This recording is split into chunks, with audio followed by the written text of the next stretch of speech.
Hi, everyone, and welcome to the Glory Podcast. Here we are in another episode. Thank the Lord. And we have a special guest by the name of Matthew Francis. Yes. So, before we get into today's discussion, we're just going to pray in. So, Lord, thank you so much for another day, God. We thank you for being such a graceful Father, for having mercy on us each and every day. Lord, I just thank you for instilling us a desire for you, Lord, wanting to share our experiences with the world. So, Lord, I pray that with what we share, Lord, it reaches someone, Lord, that it transforms their lives, Lord, their minds, Lord, the way that they perceive others in the world, Lord. So we just thank you so much for what you're about to do in this episode.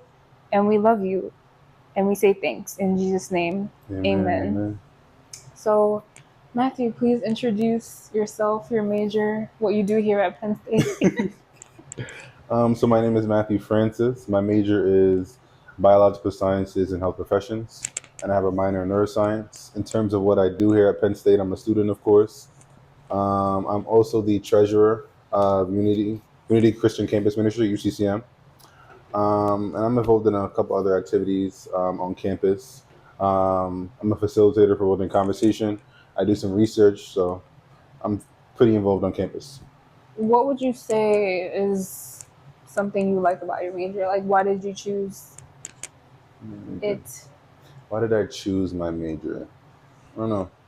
I feel like I always went in. Well, I went into college knowing I wanted to do pre-medicine or pre-med, going on that track, and I changed it because pre-med was too strict, and I wanted to have a major that allowed for more, I guess, diversity, or just allow me to change my classes to how I saw them fit.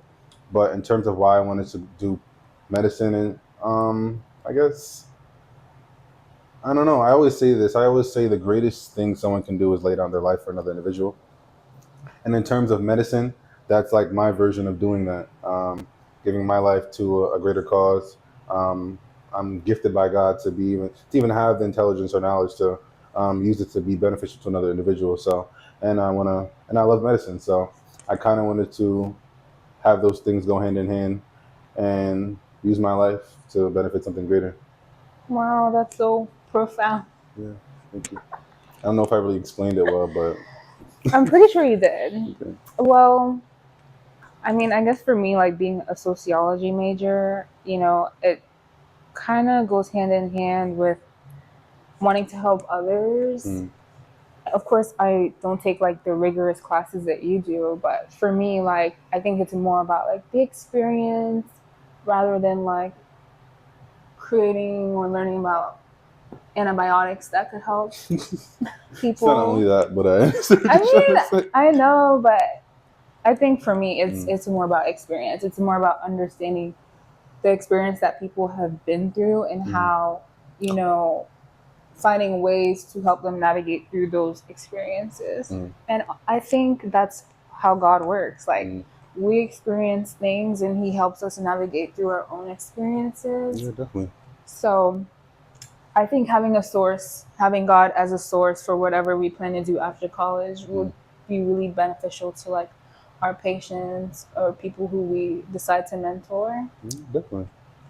So we're just gonna dive into how Matthew and I met. Okay. So freshman year, You said freshman year, okay. I'm gonna let you start. I'm it's gonna let you okay. start. It's okay to laugh. Okay. Freshman year, I was finding out who I was. Mm, Freshman year, I was finding out who I was as a person. Like, I'm gonna be honest, I did not know who I was. So for that reason, like, I went out to parties, a lot of house parties. If you're at Penn State, the Yards was like super yeah, that was the popular. place to go. So one night I went, and I think I was in like a pink skirt. I don't even know what I was wearing, but it I was. don't know how you remember like what people were wearing. Like you remember like It's every single it's a detail. gift. It's a gift. I didn't even remember the day until you just talked about it. Yeah. So and I'm gonna be honest. Sorry, mom and dad, Mm.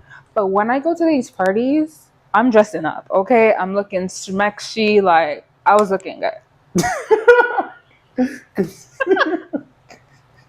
Okay, continue. I'm sorry to miss So you. I'm not gonna lie, the party was getting way too hot Mm-hmm. and it was kind of whack. Like people were just smoking and it was just getting hot. So Mm-hmm. I went outside and I sat down. I'm not sure if Matthew was already sitting I or think I was already sitting there. okay, Yeah. but I sat down and I think I said something Yeah, first. I'm pretty sure you did. And I was like, "Oh, why are you sitting outside?" Mm-hmm. I don't remember what you said, but I think you asked for my Instagram Mm-hmm. and I gave you my Instagram. Why did you ask for my Instagram? I don't really know. I feel like people do this all the time. Like they'll ask me what my thoughts were for an event that happened like 5 years ago, and I don't Okay, remember what I wow. was thinking at that time.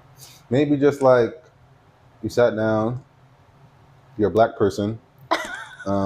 We had Penn State. It's my first semester here, so I guess that's what I was thinking. I can't really give exactly what I was thinking. I'm not sure, Mm. but Well, for the girl that I was mm, freshman year, like I was super excited. Like a guy asked for my Instagram. Wow, like that I was the world to you. yes, that's how crazy I was. Seriously, You serious? yes. I was like, oh my god, like he probably thinks I look so good. Mm, Like that was what I was thinking. mm, So got his Instagram. mm, Did not know that I would ever see him again. Right. mm, That was fall semester of freshman year. mm. Spring And we had semester, AFAM together. we were in an African American I forgot the name of the class. I'm literature pretty or sure history. African American. I'm not sure. It's Was it? AFAM class. Yeah, It was or like some African woman's American. something. No, it wasn't women's. Oh, I don't know. It was just African American people in general. I'm pretty sure. Okay, Yeah, we're just gonna say that. yeah. And I saw him, but we didn't really talk until when did we start talking? I think I spoke to you one day after class and was like, "I remember you from the party." I'm pretty sure. I think. Mm, I'm not sure. but we ended up Yeah, talking. somewhere. Regardless, we ended up talking, and then we started hanging out after that. Mm, I think because I was missing something, because I was looking for love in like men, I did things that I thought were pleasurable to me. I don't know, like when you're in the world, you just see like, having sex outside of marriage mm. like as a pleasurable thing. Like you don't really see the The iniquity in drawbacks. Yeah. it. You don't Yeah, really see what's actually happening. You see the right. service value of what the action you're partaking in. Right. Like So, and evidently like I was destroying myself. mhm.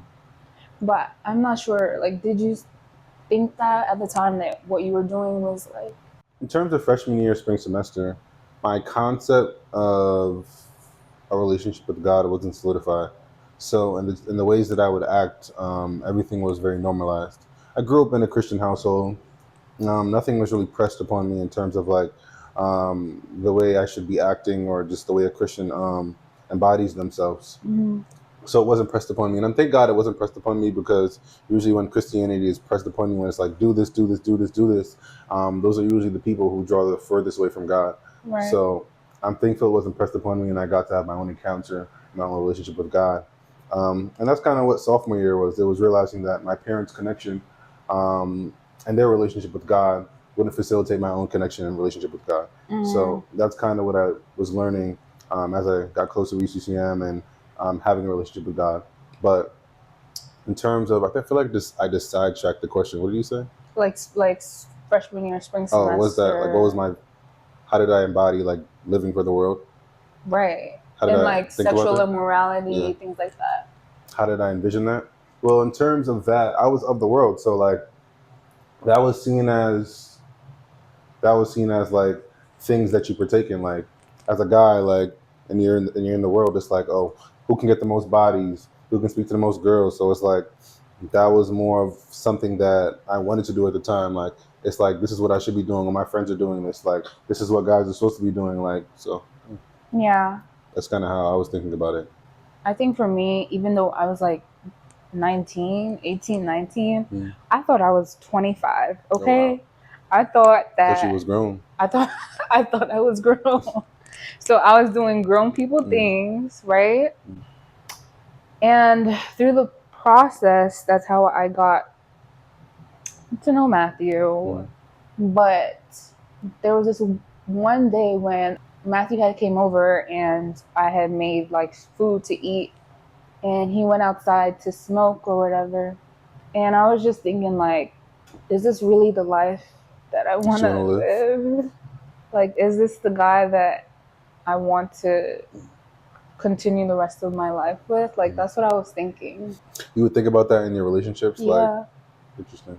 I feel like that would be a thought with like every single person I encountered. I feel like I did think the same way. Really? But maybe there like was something in like my subconscious that I like knew like none of this was like gonna last. So it's like, and of course in like the onset of like seeing somebody and you're speaking to them and you're through that initial phase of just like, oh, I just met this person, they look good, I want to speak to them, this and that. And that initial state is like, oh, I want to spend the rest of my life with them. But I guess I don't know. I feel like in college I still had something like keeping me in the real world, like I guess in terms of like thinking correctly, like knowing like potential outcomes. I guess I don't know. For me, I don't think I had a moral compass. Yeah, I guess I'll call that. Yeah. Like at the time when I first met Matthew, I don't think I had a moral compass. Like I was just thinking of like, who was the next person I could like sleep with just to feel better about myself, like that. Until that day when you were smoking outside, and I was like I just made dinner, and you know that was just where I was at. So I stopped talking to him. Like I remember one time I was at the bus stop and I saw you, and I looked in the other direction. That's shady, bro. That's shady. But the Lord, like, he was still working on me. Like I just didn't want to get involved with anyone from my past. Like I just wanted to continue pressing towards the future. So yeah, I reached out to you. I don't know, because I feel like things ended weird, and I feel like there was something drawing me. Well, obviously now it was God drawing me to speak to you. And at that time, I felt like, I don't know, I just felt like something drawing me to like, my initial thing was like, I felt like I ended it wrong, so I should apologize about how things ended and like try to get some closure, I guess. I guess that was my initial mindset. And then I spoke to you. We met up at the library, and then we had a conversation about religion, how our lives were at that time, about how we grew up in Christianity, just a bunch of different conversations. And in the end of that, you invited me to UCCM, and I came to UCCM. I brought D'Lo, I brought Brendan, I brought my cousin, I brought like 3 guys. And I just want to say that like I think you had some questions that you were like confused about. I hope I helped to answer them. You definitely did answer. You definitely helped to answer them. I don't remember what the questions were per se. I don't know. But you did have some questions, and I answered them, and then I prayed for him, and then that's when I told him like, hey, we have like UCCM, like we have Bible studies, like if you have nothing to do, at least come to Bible study.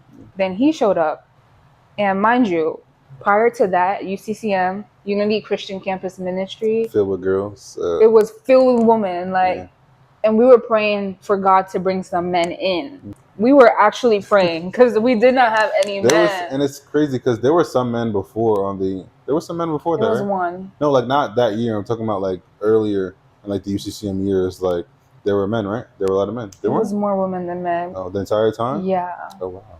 I mean, maybe not when Pastor Ephraim and them was about, but like when I came in, it was just one man. So when Matthew had came to the Bible study that night, he brought him, Brendan, D'Lo, my cousin. Right. And I don't know if I brought anyone else. I think I think it was the 4 of you guys. Just the 4 of us. When they walked in, girls were going crazy. I'm pretty sure the girls were like, "Oh shoot!" Like, oh, okay. They're like, "What is this?" I even remember what you said after Bible study. He was like, "Mind you, watch how you move," or something like that. Oh yeah. You remember what I'm talking about? Yeah. And like, guess what? We'll continue what you were saying.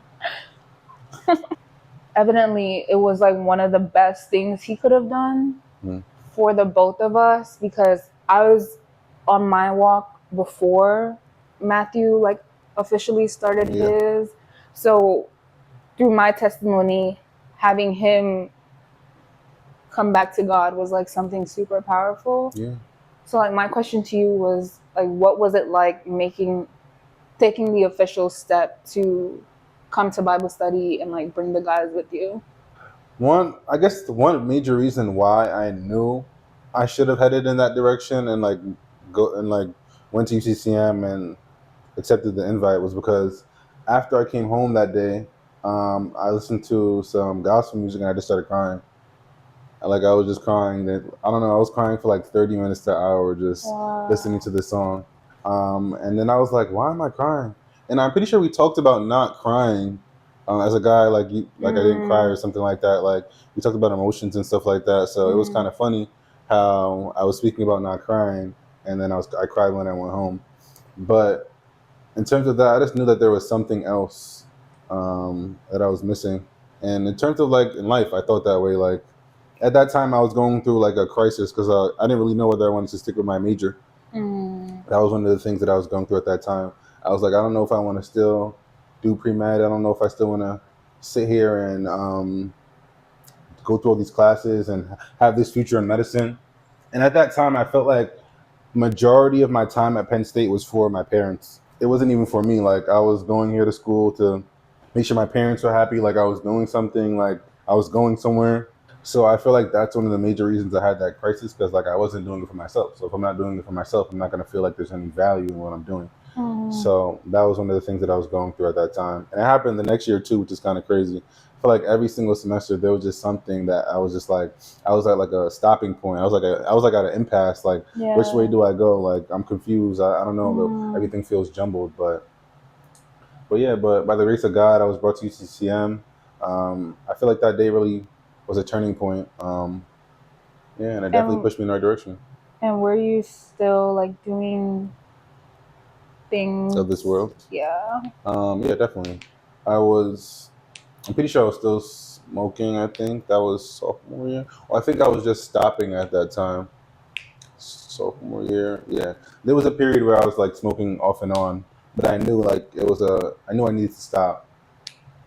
And even now, my cousin will always tell me like he tells me all the time like he's one of the people that I'm one of the people that he's seen that have like stopped smoking the fastest. Like usually when he's usually when you're around Wow. people who smoke all the time, it takes them years to stop. And he was like every time we speak, he's like, not every time, but like on occasion, we'll talk about like people who stop smoking and people who go through that process, and he'll be like, "Nah, you the goat. Like you really stopped mad quickly." And I really That's did, like, good. because I realized like even with me smoking, it wasn't about the effect of smoking; it was more social for me.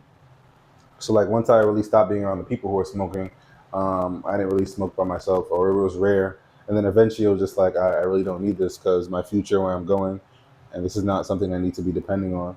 So I don't know. Yeah. It was like a year span of like it was like a year span of me stopping, but in terms of during that time, um, there would be large periods where I wouldn't be smoking. So like until I like officially stopped and was like I'm never doing it again.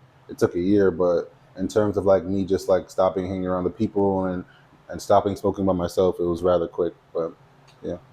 I think that was me. Mm-hmm. Like I had my own addiction. Mm-hmm. Like was smoking not was it an addiction for you like at the time? I wouldn't classify it as an addiction because I didn't need to do it by myself. Like it wasn't something that I was feeding to do by myself. Okay. Like it was something that was more social than it was habitual. Mm, And in terms of like how I would smoke, like it would mainly be to like because those are my friends. Like I want to have these social relationships, and this is what we do. Like this is just something we do. Like in terms of smoking, it was like the same as like me going to play basketball with my friends. That's a weird oh, okay, analogy. yeah. That's a weird comparison, but it's like it was just like very normalized. So it's like it can be compared to something like that. So I don't know. Well, I think for me, since my relationship with like sex was very Mm-hmm. unhealthy, it was like in it was like an habitual sin Mm-hmm. for me. Like even when I stopped seeing Matthew, like I was still doing it. And if it wasn't with someone else, like I was thinking about it, like I was, watching porn and all that stuff. And it really took me a while to give it up. Like when we talk about idols, like that was an idol for me.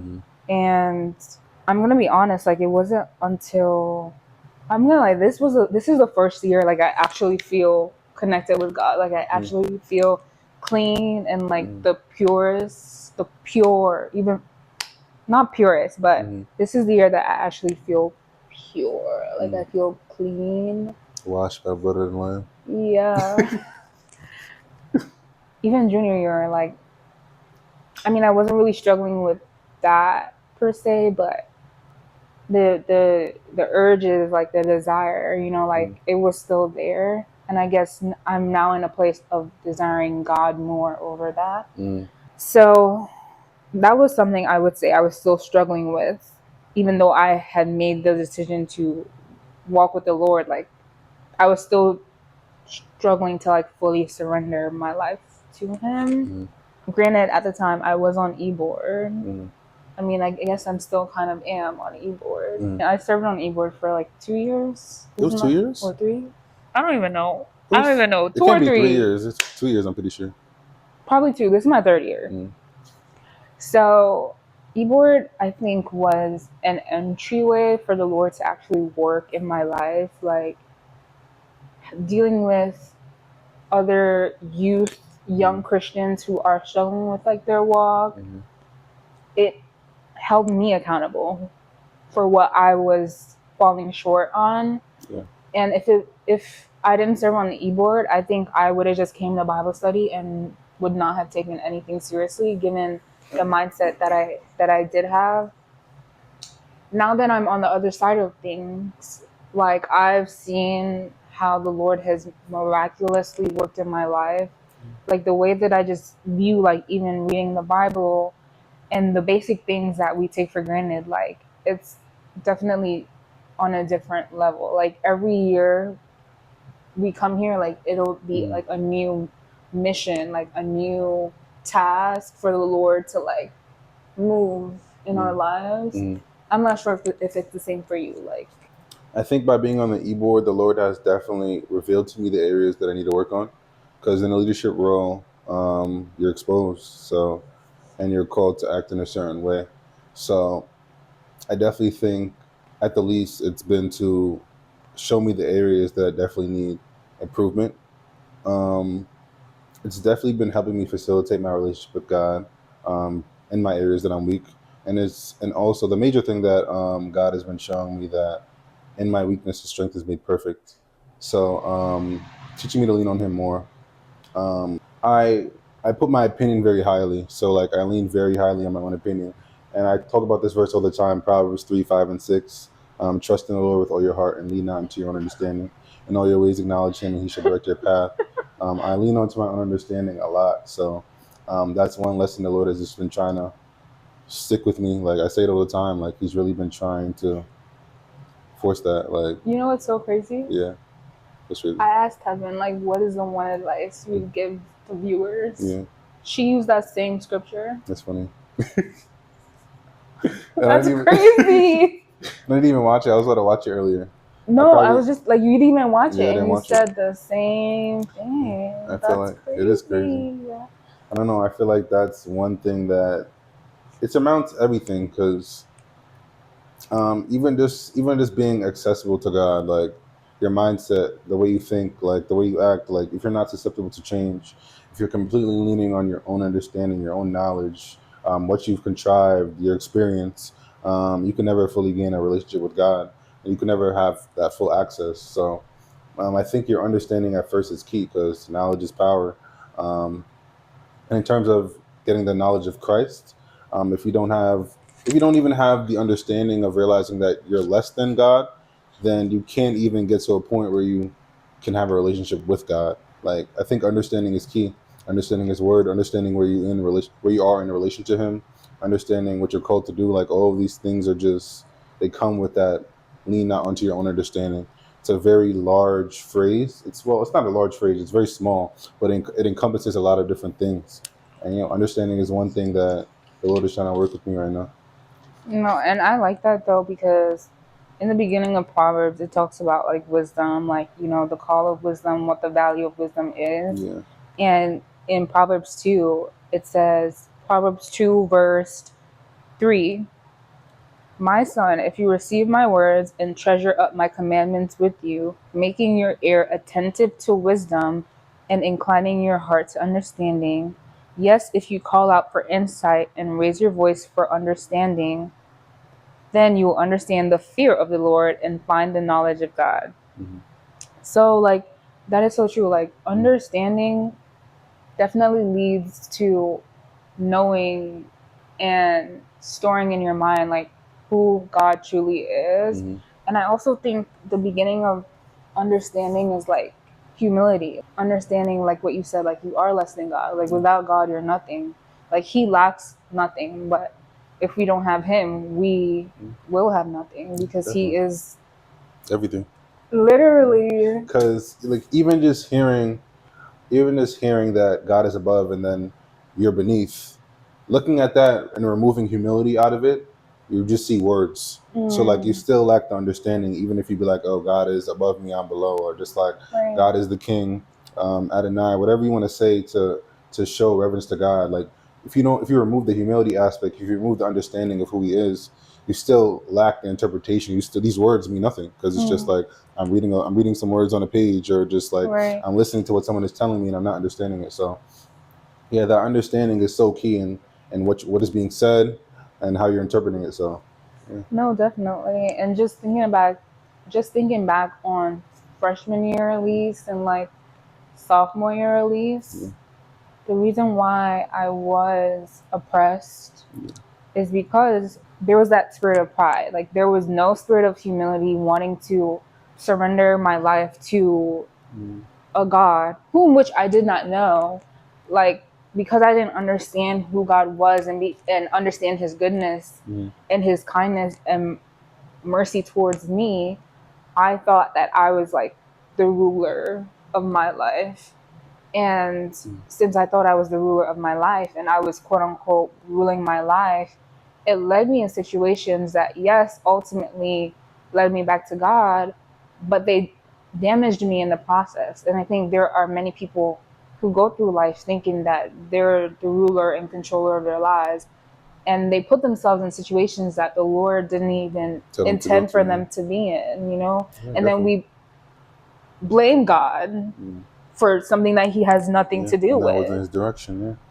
So that's why understanding is so important. And Christians do that too. Like, they claim to know God, but they don't know Him, because once again, like, they put themselves in situations that the Lord did not intend for them to be in, but then blame it on God or ask God, why me? So I definitely understand that.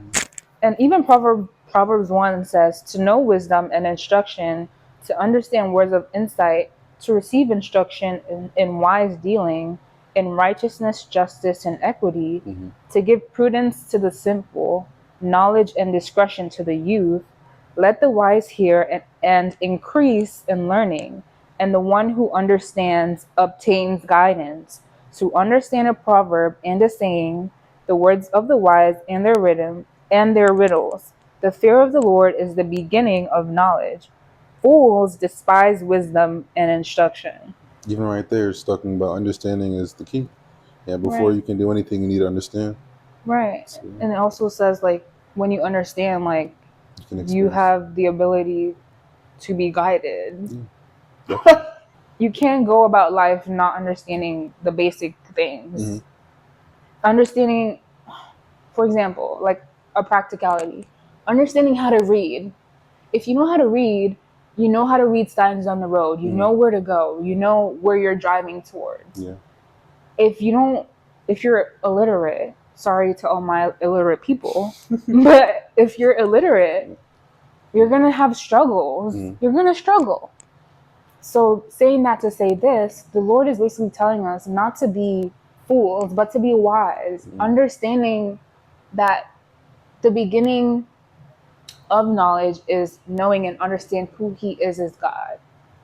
Once you understand who he is as God, he will guide you throughout your life. You will have no struggle knowing what the next direction is because he will tell you, Mhm. you know? Definitely.